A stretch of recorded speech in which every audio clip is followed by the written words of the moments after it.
Chapter 10. Operational Security. A strange little war was taking place aboard the stolen warship Stellaris. In an attempt to buy time, Callie used her cybernetic implants to hack Helperbot and seize control of several crucial ship systems. In a panic, Okepi and Van tried to regain control from the bridge. They ran firewall programs to stop Callie from installing malicious software. They also tried to trace her signal and figure out her exact location within the ship. For her part, Callie frequently relocated to other parts of the Stellaris and made full use of her cybernetic implants to contest control of the ship. Over the next few days, things spiraled out of control. Van deployed several battle droids to find Callie and detain her. Callie hacked a few more droids and retaliated. The first skirmish was between 5 droids in a cafeteria. Dak witnessed the whole affair from his hiding place in a ventilation shaft. Just like Callie, his body was modified with several cybernetic technologies, up to and including several thousand nanomachines, microscopic robots embedded in his body and controlled by a brain implant. When he detected the hostile droids, Dak pricked his finger with a knife and left a few splotches of his nanobot-infused blood on a tabletop before hiding again. The droids entered the room and attempted to examine the fresh blood splotches, which quickly proved to be a disastrous mistake. Dak's nanobots seized control of 2 droids and turned them against the others. None of the droids were armed, so the actual fight was a fierce grappling match that ended with most of the machines having their heads and limbs torn off. After this, Okepi and Van authorized their droids to carry blaster rifles. Callie hacked a few dozen droids and ordered them to raid one of the armories. For the next few weeks, the sounds of gunfire was a near constant feature of the Stellaris interior as 2 distinct forces of battle droids fought one another for control of key ship systems. Callie, Teak, Ruto, and Dak used their forces to seize control of the engine room and a majority of the maneuvering thrusters. Intense close-quarter battles were fought for control of the hyperdrive, jump drive, and primary life support, and the redundant life support systems. Callie and Teak built an impromptu infirmary in one of the life support modules. Here they cared for Ruto in a rather unusual way. She was still weak and infirm from her imprisonment, so the couple came up with an idea to help Ruto get back on her feet.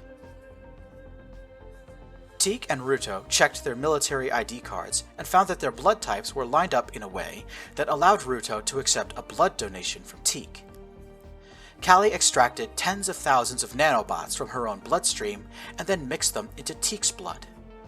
After that, Ruto received a blood transfusion. Without a brain implant, Ruto could not control the nanobots, so Callie had to stay close by and use her own implants instead. "For about a week or so, we need to stay close to each other," Callie said. "Once you're back on your feet, I'll shut down the bots and your liver will deal with them." "What happens if we get separated?" Ruto asked, sounding frightened. Would I die?" "I don't want to think about it, but the possibility is there," Callie replied. "Just stay close to me until I say it's safe to do otherwise, alright?" Unfortunately for Callie and friends, Okepi and Van controlled all of the communications towers, meaning the fugitives had no contact with anything outside of the Stellaris. All they could do was hope Callie's desperate call to her friends had yielded the best results. "When I stayed on Arcadia, I lived with a human family," Callie explained. "One of them, a man named AJ, took a liking to me. I did him a huge favor once, so he owes me one. If we can just get to Arcadia, AJ will meet up with us and we'll be safe." "Yeah, hopefully getting there will be the hard part," Teak grumbled. "Moving from Stellaris to the planet is going to be a nightmare." "We might not have to go to Arcadia itself," Callie said. "When I called him, I told AJ to meet us on the starbase." Van and Okepi were at a disadvantage. They were up against 4 fugitives who stood to gain from every moment of stalemate. Whenever Okepi's droids came up against a patrol of Callie's droids, the firefight would be brief. 1 or 2 of Callie's droids would be left behind to delay the enemy, while the others retreated, melting away into the vast interior of the ship. Callie was not idle either. She stayed on the move, traveling to a different part of the Stellaris each day and brought more droids and ship systems under her control. She also hijacked computer systems and turned them into proxies, allowing Callie to spoof her location at other parts of the ship, throwing off her enemies even further. "You know, we could just scuttle the ship on our way out," Dax suggested when Callie returned from one of these excursions. "Really stick it to Van." "I thought about it," Callie said. "We have enough systems under our control that we can scuttle this thing right now. But you know, as much as I hate Van, I do think it would be good for Ilaria to keep the ship. Van can keep the Stellaris, but I don't give a damn about much else. Remember when they said they had this whole secret mission to deliver you to Ratia? Those two goons just want to deliver you to a sham trial. I say no. We jump ship at Arcadia and let Van keep going with it." "Here, here," Ruto chimed in from her bed. "I want off this ride."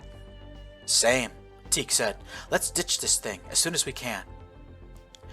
"There's one big complication. A risk," Dax said. "We haven't had any contact with the outside world for, 3 weeks now?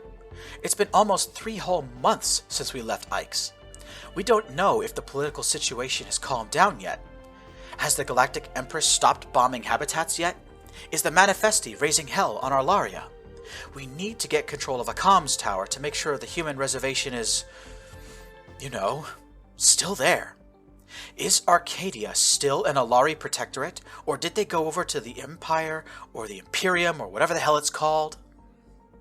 Callie folded her arms in thought. "Agreed. We need to know," she said. The plan was threefold.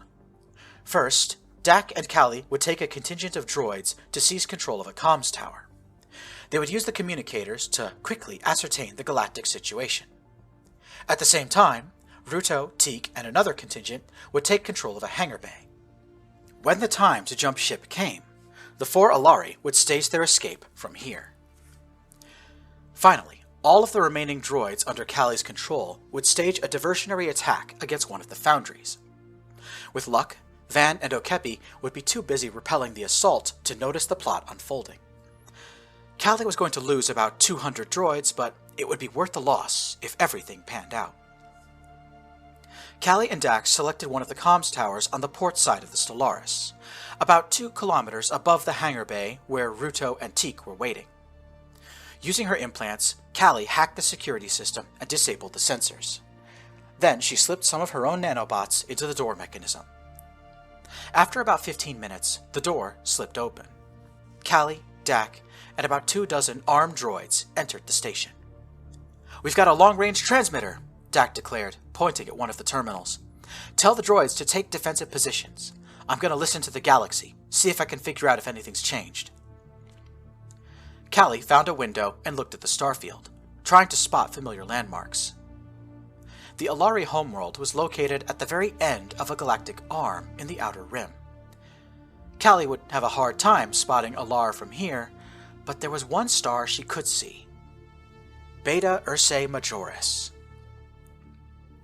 Usually just referred to as Beta Ursae, it was a blue supergiant located just outside Alari borders. This star system was also the location of the human reservation.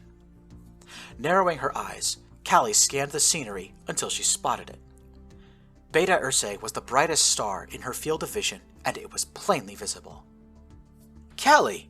Dak gasped. "You've got to see this!" Callie dashed back to Dak's position.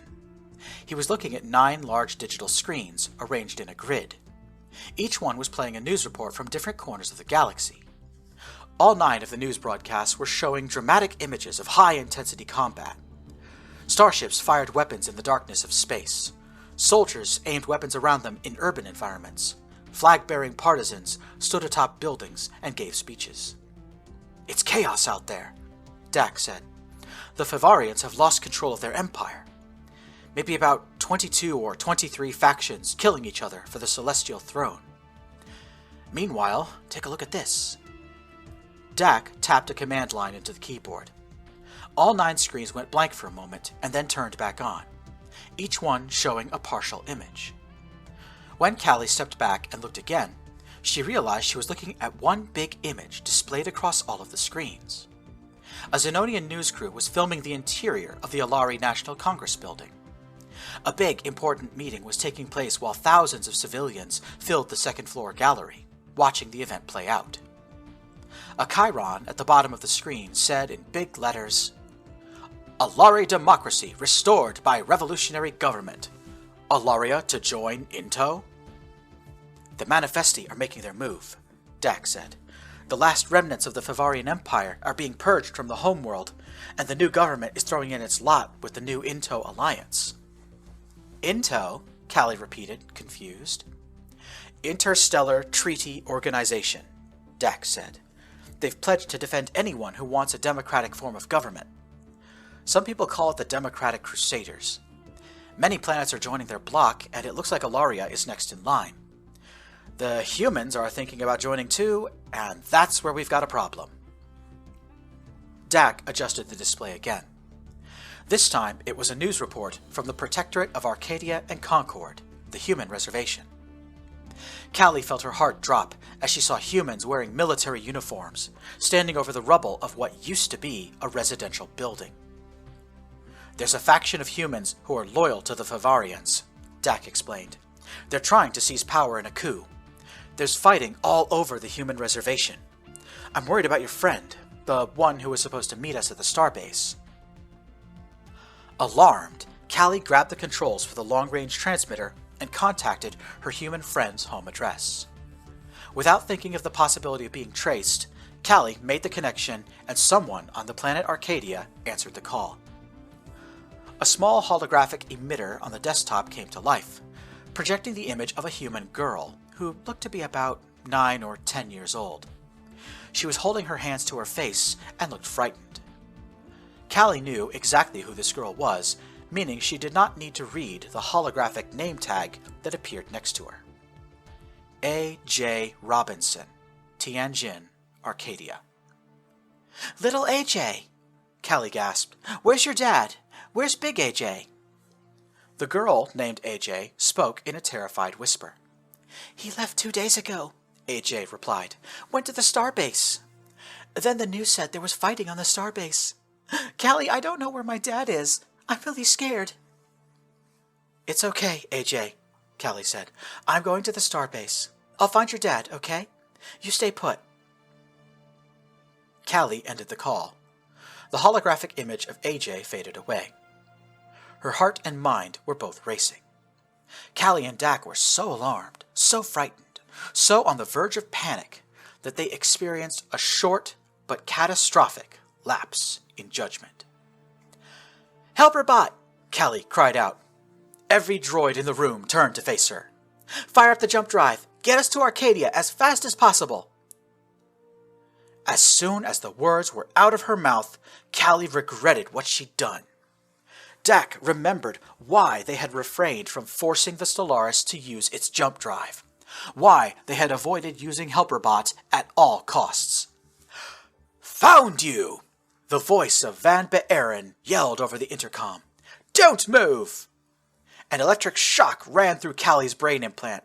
Stunned, she screamed and fell to her knees, while Dak raised his rifle and shouted, "We've lost some of the droids!" Gunfire erupted in the comms tower as half of Callie's droids suddenly turned on each other.